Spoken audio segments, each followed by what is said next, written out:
ॐ सिंहासनगतानित्यं भद्रसीताकरदया शुभोदस्तु सदा देवी स्कंदमाता यशस्विनी।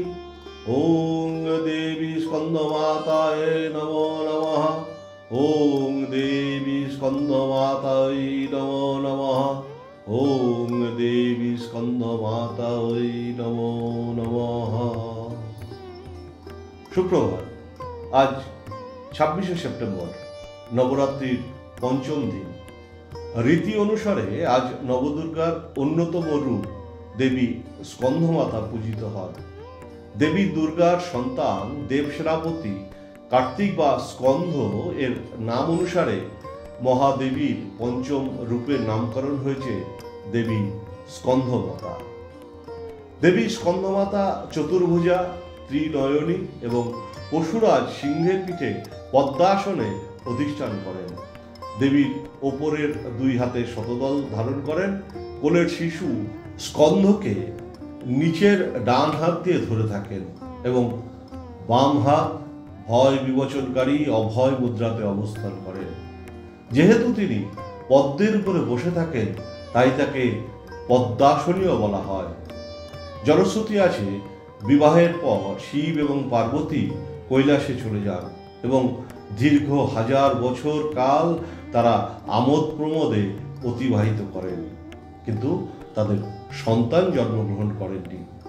एते देवतारा उद्विग्न हये पड़ेन এই ভেবে যে যদি দেবাদিদেবের সন্তান না হয় তাহলে তারকাসুর বধ অসম্ভব আর তাদেরও স্বর্গে প্রত্যাবর্তন সম্ভব হবে না। তখন তারা আশ্রমে মহাদেবের সাথে সাক্ষাতের অনুরোধ করেন এবং দেবাদিদেব তাদের অনুরোধে সাড়া দেন। এতে হর পার্বতীর মিলনে বাধা সৃষ্টি হয়। কার্তিকের বীজ মাটিতে পড়ে যায়। অগ্নিদেব পায়রার রূপ ধারণ করে সেই বীজ খেয়ে ফেলেন। পার্বতী দেবতাদের অনুপ্রবেশে অসন্তুষ্ট হন এবং তাদের তিরস্কার করেন। মহাদেবের নির্দেশে অগ্নিদেব 6 জন ঋষির স্ত্রীদের সেই বীজ ভক্ষণ করান এবং তারা গর্ভবতী হন। বীজ অঙ্কুরে পরিণত হতে শুরু করলে তার প্রখর তেজ ঋষিপতিরা সহ্য করতে না পেরে গঙ্গায় বিসর্জন দেন। সেগুলি গঙ্গার ধারে জমা হয়ে কার্তিকের জন্ম হয়। পার্বতী তাকে মাতৃস্নেহে লালন পালন করেন।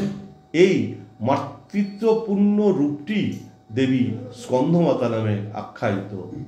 দেবী স্কন্দমাতা কার্তিকের জীবন সুরক্ষার সাথে সাথে তাকে আত্মবিশ্বাসী, সাহসী, শক্তিবান, জ্ঞানী এবং দেব সেনাপতিতে পরিণত করেছেন। পরবর্তীকালে কার্তিকেয় তারকাসুরকে হত্যা করে ব্রহ্মাণ্ডে শৃঙ্খলা ফিরিয়ে আনেন এবং দেবতাদের স্বর্গলোক ফিরিয়ে দেন। দেবী স্কন্দমাতা তার সকল সন্তানদের সুরক্ষিত রাখবেন, আত্মবিশ্বাসী করবেন, সুস্থ, সুন্দর এবং শান্তিতে রাখবেন, এই আশীর্বাদ প্রার্থনা করি। নমস্কার।